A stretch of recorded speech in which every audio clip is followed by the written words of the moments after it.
Una sa lahat, ang aking pagpapasalamat sa ating kataas-taasang Diyos na may likha ng lahat ng bagay sa pagkaloob ng ganitong uri ng panahon at kalusugan.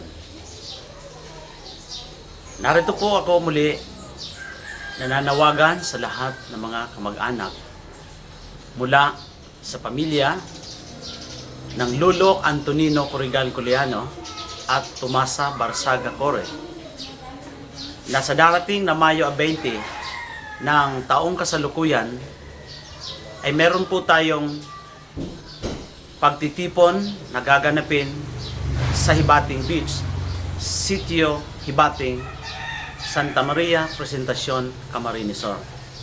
Ang pangunahing layunin po ng ating pagkakatipon ay upang magkakilanlan ang bawat kasapi ng pamilya sa isa't isa at upang patatagin ang samahan, lalo na ang diwa ng pagmamahalan at ang pagtutulungan.